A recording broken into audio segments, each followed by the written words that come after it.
మీరు బీజేపీ సర్పంచ్లని ఒకవేళ గనక ఏకగ్రీవంగా ఎన్నుకుంటే మీ గ్రామాల్లోకి 10 లక్షల రూపాయలు వస్తాయట. కానీ అంతటా కాదు, కేవలం కరీంనగర్ పార్లమెంట్లో మాత్రమే.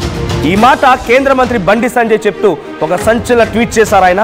సో బీజేపీ బలపరిచినటువంటి సర్పంచ్ అభ్యర్థులని ఏకగ్రీవం చేస్తే మీ గ్రామాలకి 10 లక్షల రూపాయలు ప్రోత్సాహక నిధులు ఇస్తాం. మరి ఎక్కడి నుంచి తీసుకొస్తారంటే ఎంపీ లాడ్స్ నుంచి పట్టుకొస్తారట ఆయనకు వచ్చేటువంటి ఎంపీ నిధుల్లో నుంచి కరీంనగర్ పార్లమెంట్ పరిధిలో ఉన్నటువంటి గ్రామ పంచాయతీలో బీజేపీ బలపరిచిన అభ్యర్థిని ఏకగ్రీవంగా ఎన్నిక చేయిస్తే, ఏకగ్రీవంగా ఆయన ఎన్నుకుంటే 10 లక్షల రూపాయలు ఎంపీ లాడ్స్ నిధుల్లో నుంచి ఇస్తారని చెప్పి కేంద్ర మంత్రి బండి సంజయ్ ట్వీట్ చేశారు. సో కాంగ్రెస్ ప్రభుత్వం గతంలో చెప్పింది, అనేక ప్రామిసెస్ చేసింది, నెరవేర్చలేకపోయింది. బీఆర్ఎస్ పార్టీ కూడా గతంలో అనేక ప్రామిసెస్ చేసింది, వాళ్ళు కూడా దీన్ని నెరవేర్చలేకపోయారు. కానీ నేను చేసి చూపిస్తానని చెప్తున్నారు. ఇంకా ఆయన ఏమన్నారంటే కాంగ్రెస్ ప్రభుత్వం వద్ద నయా పైసా నిధులు లేవు, నిధులు తెచ్చేది ఇచ్చేది కేంద్ర ప్రభుత్వమే, ఎన్నికలు జరిగేది కూడా కేంద్ర నిధుల కోసమే, కాబట్టి ఆలోచించి నిర్ణయం తీసుకోండి అని బండి సంజయ్ ట్వీట్ చేశారు. ఒకసారి బండి సంజయ్ ట్వీట్ మనం ఆర్టీవీ స్క్రీన్ పై చూస్తూ ఉన్నాం. Karimnagar villages elect A BJP backed candidate unanimously and get 10 lakhs instantly for development. Karimnagar గ్రామ పంచాయతీలు, కరీంనగర్ పరిధిలో ఉన్న గ్రామ పంచాయతీలు మీరు కనుక ఒక బీజేపీ బ్యాక్డ్ క్యాండిడేట్ని, బీజేపీ బలపరిచిన అభ్యర్థిని ఏకగ్రీవంగా ఎన్నుకుంటే 10 లక్షల రూపాయలు ఇన్స్టాంట్ డెవలప్మెంట్ కోసం, అంటే వెంటనే ఇచ్చేస్తాం అభివృద్ధి కోసం అంటున్నారు ఆయన. ఇంకా కొన్ని కండిషన్స్ పెట్టారు దాంట్లో చూడండి. If your village elects a BJP supported sarpanch unanimously in Karimnagar parliamentary constituency, I will directly fund 10 lakh for that village's development. No delays, no excuses. ఎట్టి పరిస్థితుల్లో డిలే ఉండదు, నో ఎక్స్క్యూజ్, ఎటువంటి ఎక్స్క్యూజెస్ ఉండవు. డైరెక్ట్గా అక్కడ మీరు మేము బలపరిచిన బీజేపీ బలపరిచిన అభ్యర్థిని గెలిపించగానే వెంటనే 10 లక్షల రూపాయలు మీ అకౌంట్లోకి వేస్తాం గ్రామాభివృద్ధి కోసం అని చెప్తున్నారు ఆయన. As your member of parliament, I have MP LADS funds available. You already know how we brought in crores through CSR and invested them in improving education and healthcare. మీ అందరికి తెలుసు, నేను ఒక పార్లమెంటరీ సభ్యుడిని, నా దగ్గర ఎంపీ ల్యాడ్స్ కూడా ఉన్నాయి.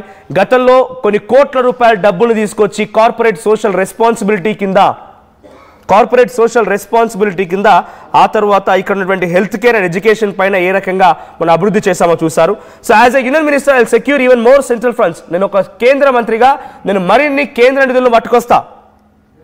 The previous BRS government promised 5 lakhs. గతంలో unanimous గెలిపిస్తే 5 లక్షలు ఇస్తామని బీఆర్ఎస్ పార్టీ చెప్పింది.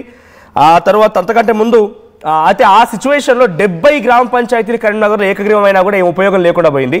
సో ఇప్పుడు అలా ఉండదు, నేను తప్పకుండా ఇస్తాను. Not in single rupee was released in KCR government. అప్పుడు ఒక్క రూపాయి కూడా ఇవ్వలేదు.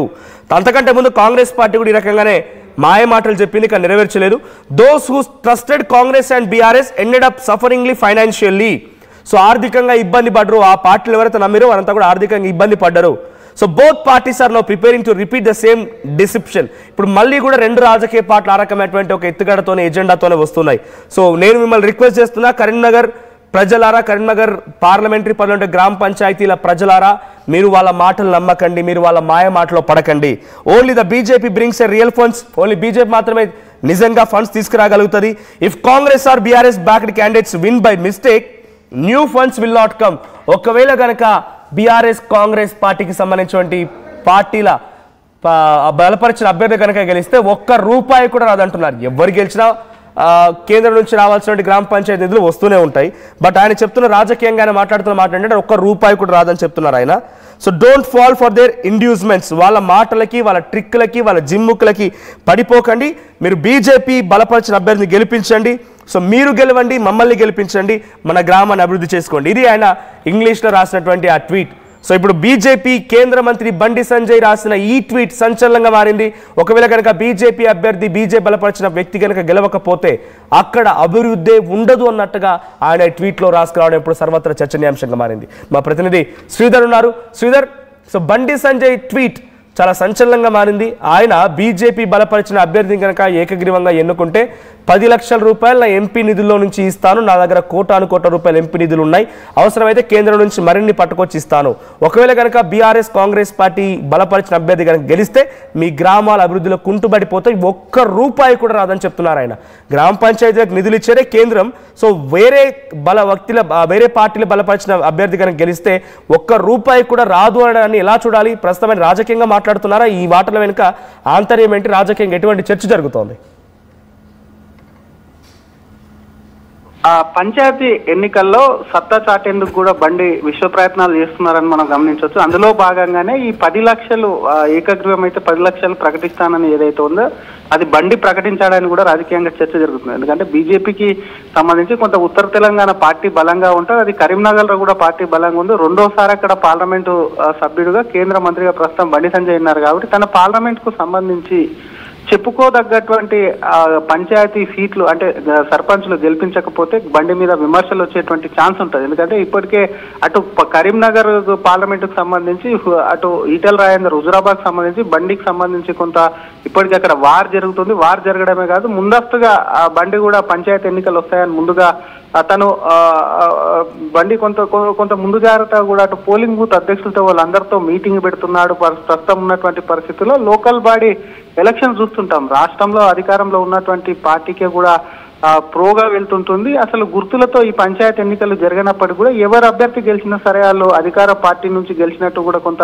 ప్రకటిస్తున్నటువంటి సిచ్యువేషన్ ఉంటుంది. దానికోసం అధికారంలో ఉన్నటువంటి పార్టీ గ్రామానికి ఎన్నికలు లేకుండా ఏకగ్రీవం చేసి ఆ గ్రామానికి ప్రత్యేకంగా కూడా నిధులు ఇస్తామంటూ కూడా గతంలో కూడా ప్రకటించిన సిచ్యువేషన్స్ అవి కూడా ఇప్పుడు కూడా ఏకగ్రీవమైన గ్రామాలకు కూడా ప్రభుత్వ ప్రోత్సాహకం ఉంటుందని చెప్పి కలెక్టర్లు కూడా అధికారికంగా ప్రకటిస్తుంటారు రాష్ట్ర ప్రభుత్వం. కానీ బండి ఏకంగా కూడా ఇక్కడ రంగంలోకి దిగి ఎప్పుడు లేని విధంగా కొత్తగా బండి సంజయ్ కూడా 10 లక్షలు ప్రకటిస్తాను, ఏకగ్రీవమైనటువంటి గ్రామాలకు వెంటనే నిధులు ఇస్తానని ఏదైతే ఉందో ఇది ఒక గెలుపులో ఒక వ్యూహాత్మకము, ఇది గెలుపుకు బండి కూడా కొత్త ప్లాన్ వేశాడని చెప్పి కూడా రాజకీయ వర్గాల్లో ఒక చర్చ జరుగుతుంది. ఎందుకంటే ఆ బండి రాజకీయంగానే మీరు అన్నట్టు ఇందాక 10 లక్షలు ఇస్తాము అసలు ఫండ్స్ లేవు అని చెప్పింది కొంత రాజకీయంగా అయినప్పటికీ గత 10 ఏళ్ళు క్లియర్ గా చెప్పారు. 10 ఏళ్ళు బీఆర్ఎస్ ఉంది, ఎక్కడ కూడా కేంద్రం నిధులు తప్ప మరి రాష్ట్ర ప్రభుత్వం కూడా బీఆర్ఎస్ ఇవ్వలేదు, 2 ఏళ్ల నుంచి కూడా కాంగ్రెస్ ఇవ్వలేదు. కాబట్టి వచ్చేటువంటి నిధులు ఏవైతే ఉందో గ్రామ పంచాయతీలకు ప్రతి నయా పైసా డెవలప్ అయ్యేది కేంద్రం నుంచి పడుతున్నటువంటి నిధులు కాబట్టి అందులో భాగంగా వాటితో పాటు తన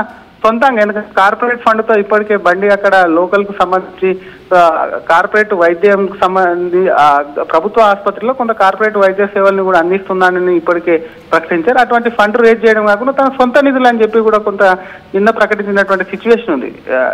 పొలిటికల్ గా ఏదేమైనప్పటికీ కూడా డెఫినెట్ గా పార్టీకి సంబంధించి ఎందుకంటే బీజేపీ పంచాయతీ ఎన్నికల్లో సరైనటువంటి స్థానాలు గెలవకుంటే మాత్రం నేతల మీద విమర్శలు వస్తాయి. ఎందుకంటే local body elections panchayat elections అంటేనే లోకల్ ఉన్నటువంటి లీడర్ వారి సత్తా ఏందో వాళ్ళకు ఉన్నటువంటి కింద ఉన్నటువంటి క్యాడర్ కు సంబంధించి గెలిపించుకోవాలి కాబట్టి డెఫినెట్ గా ఒక ఛాలెంజ్ గా ఉంటుంది మనది. అందులో భాగంగానే బండి ఈ ప్రోత్సాహకము ఒకవైపు ప్రకటించాడని చెప్పుకోవచ్చు, ఇంకొక వైపు అటు ప్రభుత్వం మీద ప్రభుత్వ వైఫల్యాలు గత ప్రభుత్వాలకు సంబంధించినటువంటి వాటిని కూడా కొంత బండి ఎత్తి చూపి తను కేవలం రాష్ట్రంలో ఉన్నటువంటి ప్రభుత్వమే కాదు ఏకగ్రీవం అయితే తాను కూడా ఇస్తానని ప్రకటించడం ఏదైతే ప్రభుత్వానికి కొంత ఇది సవాలుగా అని చెప్పొచ్చు.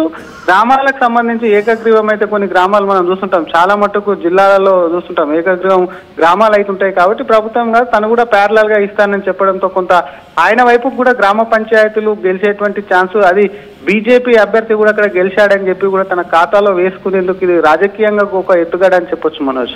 రైట్, అంటే ఇప్పుడు బండి సంజయ్ రాజకీయంగా ఇంకో మాట కూడా మాట్లాడుకొచ్చారు, ఒకవేళ కనుక బీఆర్ఎస్ లేదా కాంగ్రెస్ బలపరిచిన అభ్యర్థులు కనుక గెలిస్తే మీ గ్రామ పంచాయతీలకి రూపాయి కూడా రాదన్నట్టుగా ఆయన